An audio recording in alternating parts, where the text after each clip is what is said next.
welcome to Flagstaff TV. Today we are joined by Degroote and Manjot Singh Heer, who are analysts at Arden Partners. Thank you very much for joining us today. Thank you very much. Manjot, can you start by telling us why is the gaming sector so attractive? Very good question.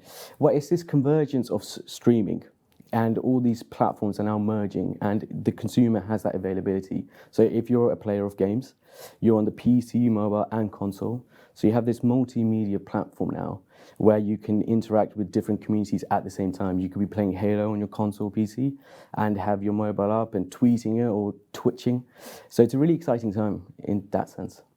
And can you tell us a bit more about M&A in the gaming sector, which seems very active at the moment? Indeed. I mean, just to the start of this year, we've had 3 massive deals with Zynga being taken out by Take-Two, enhancing their mobile capabilities to produce those games. Microsoft is the obvious one, acquiring Activision for $70 billion, like the dollars. And then you've got Sony buying up these different studios like the Bungie recently. And they're all trying to empower each other, embrace it. So going forward, they have a strategy to offer the player more options. Thank you. Alex, how do UK investors play the gaming sector? What companies are there to think about? So I will give you a number of companies to think about, Catherine. Frontier Development, TinyBuild, Team 17, Devolver Digital. Some of these were IPOs last year. Some of them have been listed for a longer period of time.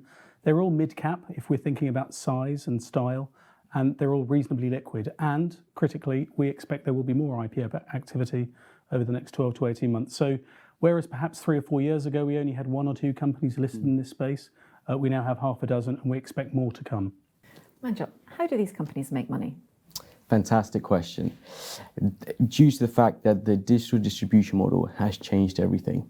It's no longer a resale experience where you would go into a shop and buy, let's say, FIFA 07 or 08 for 15, 20, 30 pounds.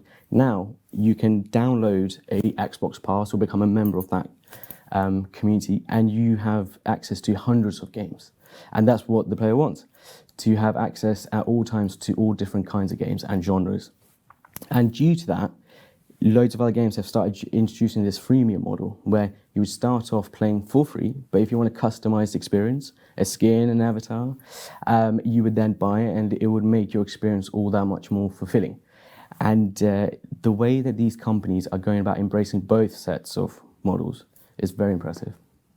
Alex, how many video gaming IPOs have there been? There have been a number over the last 18 months, Catherine, and we would expect more to follow this year. What's particularly interesting, we think, is that US companies are choosing to list in London on AIM to capture investor interest in this sector.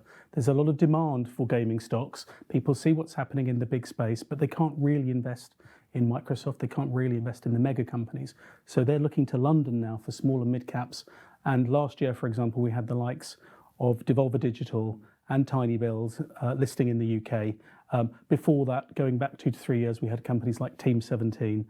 So there has been a number of IPOs, and we expect more to come. Certainly good news for London. It is. It is. Now, can you tell me what technology is involved in video gaming? So what you need if you are a gamer is you need a mobile, preferably 5G enabled, or you need a console, or you need a PC.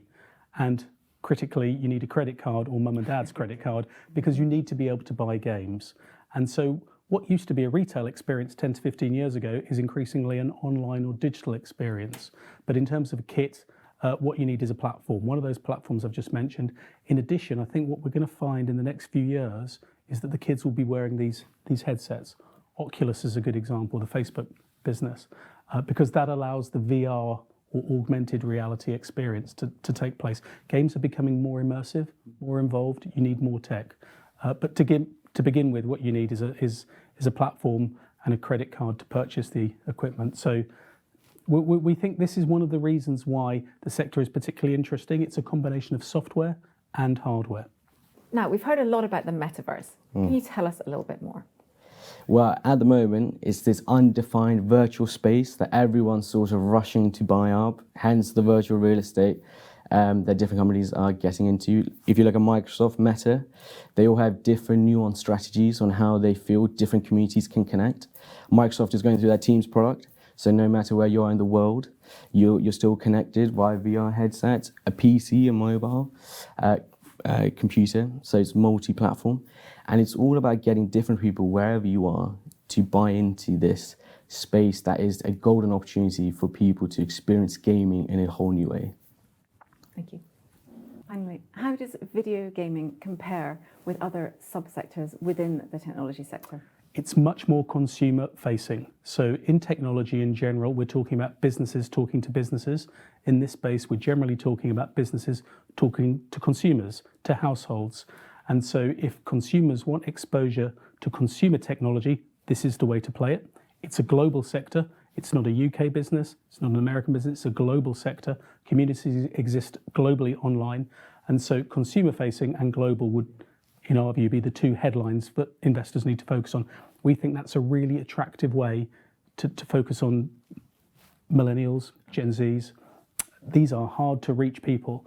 And if you can monetize them through a point of purchase or through advertising, very attractive space. Manjot, Alex, thank you very much for your time today. Thank you. Thank you very much. And thank you for watching Flagstaff TV.